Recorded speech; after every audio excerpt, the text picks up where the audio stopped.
Hi, Ellicottville Middle School students. I am coming to you from my backyard with a special announcement about what book I am going to read on YouTube this summer. So before I even get into that special announcement, I want to talk just a little bit about summer reading and the survey that the current 7th graders took. So thank you to those 7th graders who went in and took the survey to share some information. And I want to talk about that a little. There were 3 questions that you were asked to answer. The first question asked if Mrs. Weber were to read a book on YouTube, would you watch it? And your options were yes, no, or sometimes. And the majority of you put yes or sometimes. And I truly appreciate that and letting me feel as though what I've been doing for you the last few months in quarantine have been useful. So I'm going to take some of what I learned from that and apply it to this summer. Those of you that don't want to watch, that's okay, because you have a free choice of what book you would like to read. So if you, after I talk about this a little bit, decide that, hey, maybe I do want to follow along with the book that Mrs. Weber is going to do, you're welcome to do so, or you can choose your own book. I will point out that my summer lessons are going to be a little bit different than when we read across 5 Aprils. I do not intend to interrupt my reading to talk about it. I intend to just read straight through so that we can enjoy the reading. I will talk a little bit about plot structure, but if I do that, it'll either be at the beginning or the end of the lesson instead of interrupting in the middle. I'm going to skip over the second question for now, which is which book you voted for, and talk about the third question. And the third question was, would you prefer Mrs. Weber to put the book on the screen so that you can follow along, or would you like her just to read the book? The majority of you want me to put the book up on the screen, so that is what I'm going to do. So I borrowed the book again, just like I did across 5 Aprils, from the Internet Archive, which is a website that you can go to and get a free subscription to also borrow books.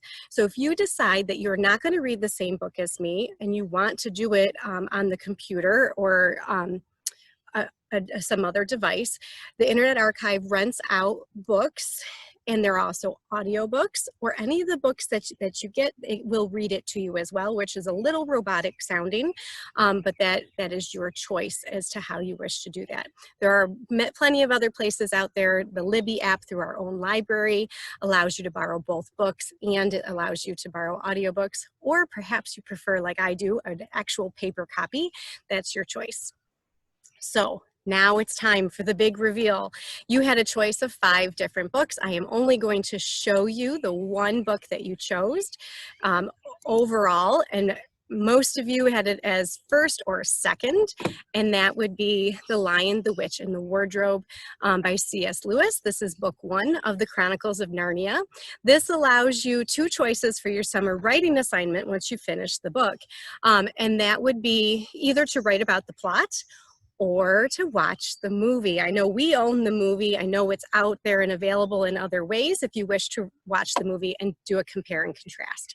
So I am going to flip to the very back, and I'll read this little bit on the back for you in case you don't know anything about it. I'll give you a little preview to see whether or not you might be interested.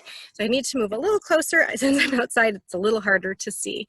So it says, here is your passport to a most extraordinary excursion into magical lands and enchanted happenings.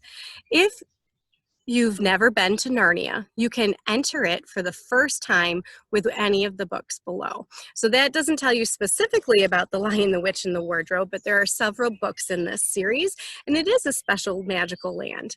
The first book, which we are going to read, is there are 4 children, brothers and sisters, during World War II who have to go live somewhere else in this mystical mansion of a house, and when they get there they find that they can go through the wardrobe to get to this magical land. And there's so much more to it than just that. It is really a great story. It is a great classic, and if you have never read it, I highly recommend you either read it with me or on your own. So I hope to see you this summer. So I know you're probably watching this in June and thinking, oh, we just finished school. Well, I am not going to post any of these videos until July 5th. I would really like you to enjoy the rest of the month of June, enjoy your 4th of July, and enjoy your summer. And then I'll see you July 5th if you're interested in reading this book along with me. I forgot to look ahead and see how many chapters it is and how many posts there will be, but I will make sure that the book is finished before the end of the summer. My goal would be to actually finish it within a month so that you have a whole bunch of extra free time to go out and enjoy the beautiful nature and outside. Hopefully you get to do some things this summer and have some fun. And hopefully we'll be seeing each other in September in person, but who knows? We'll see what September brings. Have a great summer, and I'll see you soon. Bye-bye.